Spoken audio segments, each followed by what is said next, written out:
Let's look at a theory that many people believe. It's one that I also believed too, until I looked into it for myself. The theory comes from a book written in 1976 called The 13th Tribe by a man named Arthur Koestler. In the book he claims that the Ashkenazi Jews, these are the Jews that had gathered in Europe around the Middle Ages, were descended from an area in the east called Khazaria. He claimed that the Khazars were a white race of people and that their royalty converted to Judaism for political reasons around the year 800, even though they were not ethnic Jews. And then they forced the population to convert as well. Then they claimed that these people migrated to Europe and became what we now call Ashkenazi Jews. Therefore, they say that the Ashkenazi Jews, which constitute the majority of modern-day Jews, are not Jewish at all and have no claim to the land of Israel today. I have found that this theory is not correct at all, and there's plenty of evidence that proves it isn't. One clue should be that the people today keep pointing back to this book written in the 70s to support this claim, instead of pointing to recent papers or historians or archaeologists that prove it. That's because modern historians and archaeologists, even with Arab sympathies, don't buy Koestler's theory. One example is a scholar named Bernard Lewis. He's a man who the Encyclopedia of Historians and Historical Writing calls the, quote, most influential post-war historian of Islam and the Middle East. He's also a person with a long history of defending the religion of Islam. He said this about Koestler's book, The 13th Tribe, quote, this theory is supported by no evidence whatsoever. It has long since been abandoned by all the serious scholars in the field, including those in Arab countries, where the Khazar theory is little used except in occasional political polemics. Another man, Douglas Morton Dunlop, who is cited as, quote, the most esteemed scholar of the Khazar monarchy, end quote, said that the theory that Eastern European Jews were the descendants of the Khazars can, quote, be dealt with very shortly because there is little evidence which bears directly upon it, and it unavoidably retains the character of a mere assumption, end quote. Let me show you some terrific reasons why this theory is wrong, but before I do, it's important to define a few terms, as many of the presentations that try to convince people of this idea seem to be confused on some pretty basic issues. First, there are two main types of Jewish ethnic divisions in the world. They are the Ashkenazi and the Sephardim. The word Ashkenaz means German, and the word Sephrad means Spain. These are the two largest groups. During the 1,000 years of the diaspora, or the dispersion of the Jews from the Middle East, many Jewish communities were established by Jewish settlers in various places around the world, often at great distances from one another, resulting in long-term isolation from each other. These communities would develop under the influence of their local environments. Two main centers of Jewish populations were in modern-day Germany and Spain. Sephardim are Jewish people that settled in and around Spain, although the name now also includes other Jewish ethnic groups that simply worship in the same style that they do. Although the spread of Jews into Spain is most commonly associated with the diaspora, which began after the Roman conquest of Judea in 70 AD, immigration from Judea into the area can be dated before the destruction of Jerusalem. And really, no matter which dates you prefer for the Sephardim settling in Spain, this group settled in Europe long before the Khazar Empire ever existed. Germany was also an area that over time many Jewish people settled in. It became one of the few places in the world that Jewish culture thrived. They established universities and businesses. The term Ashkenazi, although meaning German, later came to refer to a wider region of Eastern European Jews. So what do we know about the Khazars? It's likely that the Khazar nation was made up of tribes from various ethnic backgrounds, as steppe nations traditionally absorbed those that they conquered. Their name is accordingly derived from the Turkic Khaz, meaning to wander or flee, but we don't know much about them for sure. It is known that there was, as the book The 13th Tribe suggests, a conversion of the royal family to Judaism around the year 800. This fact is attested to in various historical sources, although for many years the only people to claim this was the Jews themselves. In the Jewish Encyclopedia it states, quote, the conversion of the leading Khazars to Judaism perhaps took place toward 740 CE.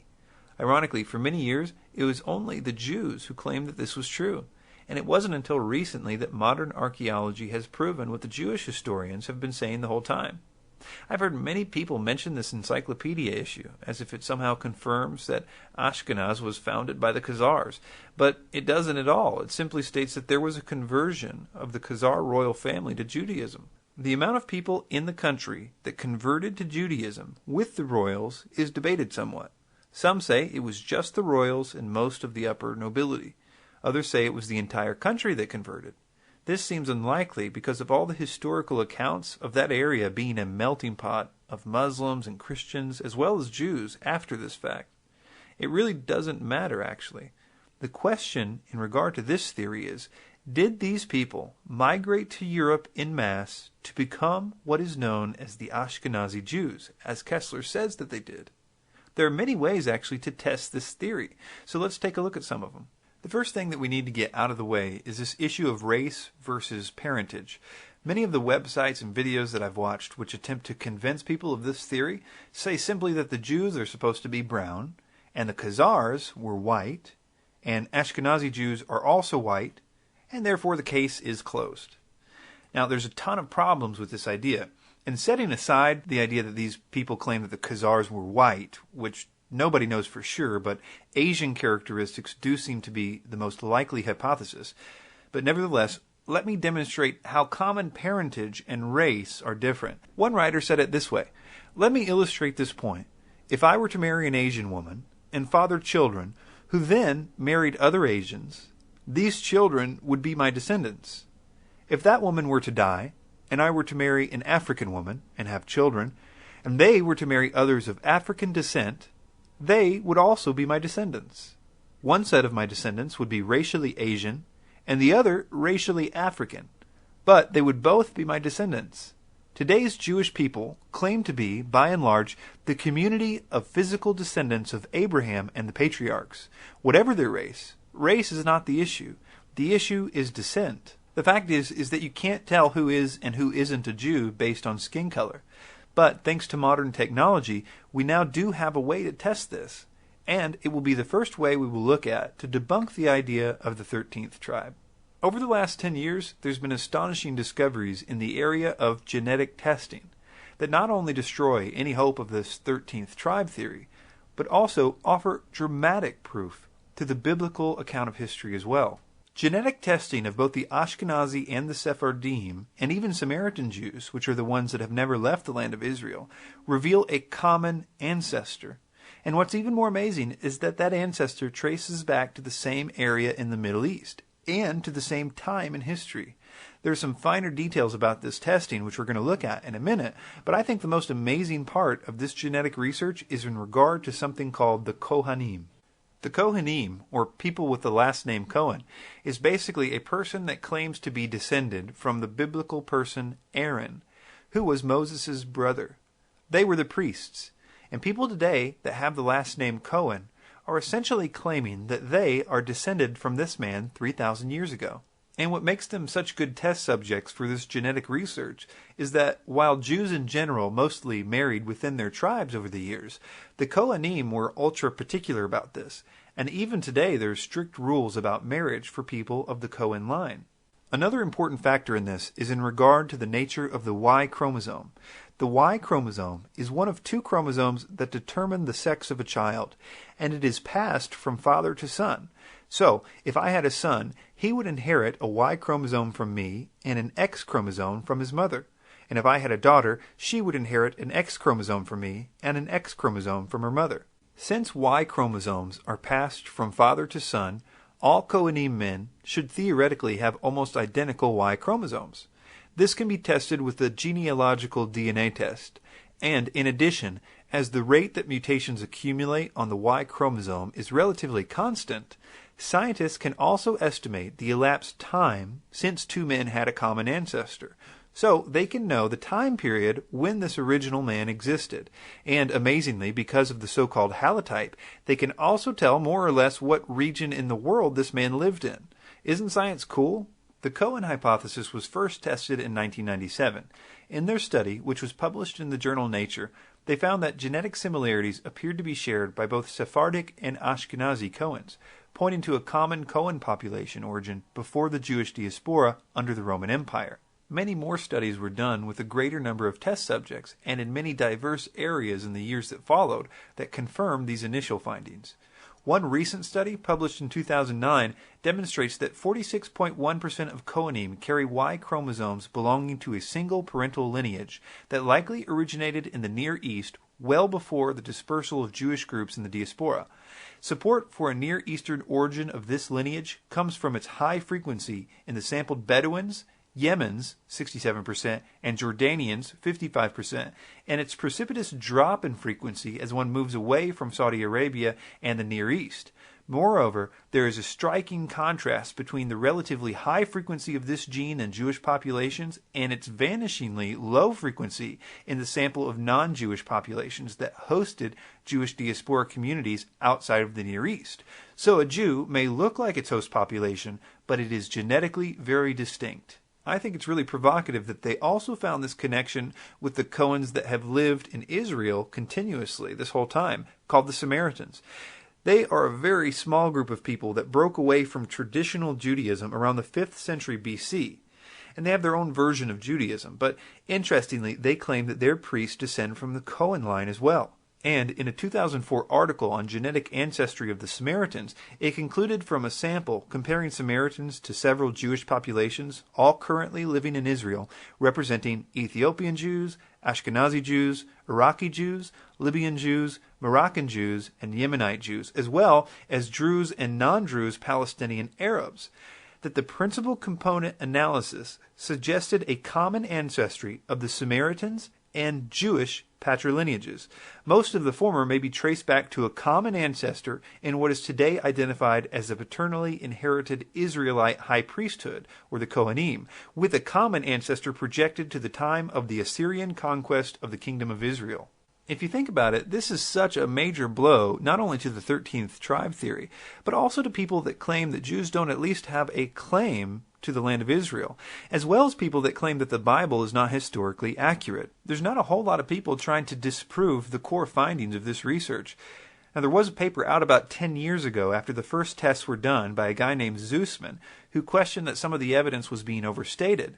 But those concerns were addressed in the subsequent studies, and even serious critics of Jews are coming to terms with this data. For instance, a man named David Duke, who was a former Grand Wizard of the Ku Klux Klan, who in his book My Awakening says that he believes in the Khazar theory, now seems to agree that, quote, genes don't lie. Unfortunately, he seems to be using this new information for negative ends too. Here's a clip from YouTube. Jews from the different regions of the world were found to share many genetic traits that are distinct from other groups and that date back to ancient times. Now, much Jewish research exists on this subject. Researchers Kobylyansky and Lifshitz examined 25 morphological characteristics and estimated that Jews in Russia were 6 times more genetically distant from Russians than Russians were from Germans. I would never have guessed that Jews were 6 times more distant from Russians and other Europeans than, say, Russians are different from Germans or Frenchmen, or that Italians might be different from Swedes. But genes don't lie. Jewish differences exist whether or not one has the Jewish look. In fact, Jewish genetic difference is far greater under the skin than on the surface. The point is that the Ashkenazi population, by and large, has the same Jewish genes as the Jewish populations all over the world. And this is the death nail to the theory that the Ashkenazi Jews descended from the Khazars. The entire premise of this theory has been totally shattered. That doesn't mean, however, that the Khazars played absolutely no role in the Ashkenazi community development. As with most lies, they often contain an element of truth. The genetic tests in the Ashkenazi population did show that there was a possible connection to Khazaria or some other genetic influence in a certain percentage of those tested, some say about 12%. This suggests that there was at least some amount of migration of refugees to Europe by Khazarians after the Khazar Empire was taken over, which was to be expected, as it was where most Jews, converts or not, gathered, as it was a major center of Jewish civilization at the time. But these refugees would have been very small, as historians note that the Khazar sovereignty was broken up by Sviatoslav I of Kiev. The Khazars became a subject people of the Kievian Ruses, gradually displaced by the Rus, the Kipchaks, and later the conquering Mongol Golden Horde. The Khazars largely disappeared as a culturally distinct people. But, as we have demonstrated, it doesn't matter anyway. There's no possible way, based on the genetic evidence, that Ashkenazi Jews originated from the Khazars. The Ashkenazi Jews are linked to Jews all over the world by their genes, even though they have different races. Another way to show that this theory is wrong is with language and culture, which, as social sciences, can be very helpful. Yiddish was the language spoken by early Ashkenazi Jews. And it's by tracing the migration of Yiddish that we can also trace the migration of the Ashkenazi Jews after they left the region. Yiddish is a Germanic language with a heavy influence of Hebrew. It also has traces of Latin-derived languages in it. Basically, it's a mix between Hebrew and European languages, and primarily German. And it uses the Hebrew alphabet. It's very similar to that of the Sephardim in Spain and Portugal, who spoke something called Ladino, which is basically a combination of Hebrew and the Latin languages of that region, and it too uses the Hebrew alphabet. The problem is that if the Ashkenazi Jews were descended from the Turks of Khazaria, the Khazars left no evidence of this in the language, which would be completely unheard of in historical linguistics, and it's very hard to believe. Yiddish bears no resemblance to the language of the Turks, and there's no shared vocabulary. This is a pretty big point if you're a linguist. But add to this the absence of any apparent cultural influence, and it's a dramatic leap of faith that the Ashkenazi Jews were descended from a country that has no evidence of it in their language or culture. One might even go so far as to say that such an idea is an impossibility. Another point is made by a commentator saying, those who continue to push forth the theory that Ashkenazi Jews are not real Jews also display a gross ignorance of the Jewish religion concerning the treatment and acceptance of converts. This is either ignored or unknown by those who make the accusation. Although we've already seen the DNA evidence that vindicates modern Jews, even if by some chance they were not ancestrally related, the fact remains, in Judaism, a convert is treated with the utmost respect and, according to Jewish law, no differentiation is made between a biological, if you will, Jew and a Jewish convert. Even some famous biblical characters, one example being Ruth, an ancestor of King David, were converts to the faith and not born into it as a descendant of Abraham. I, Chris, would even submit that the genealogy in the book of Matthew shows us that Jesus, or Yeshua, was legally descended from this line of Ruth through David all the way to his stepfather Joseph. But his blood connection to this line comes through his mother, which we find in the genealogy of Luke, which instead of going through the Solomon line, it goes through David's other son Nathan, which masterfully avoids a curse that was put on the line of Jeconiah. Today's Jewish people are by and large the community of physical descendants of a guy named Abraham. Whatever their race, race is not the issue. The issue is descent. Black Ethiopian Jews, blonde Jews from Scandinavia, Jews from India, they're all racially different, but all Jewish. Sure, there's been intermarriage, rape, conversion of Gentiles. Some non-Jews have entered into ethnic Jewry. But at the core, the Jewish community remains descended from patriarchal Israel. Thanks for your time.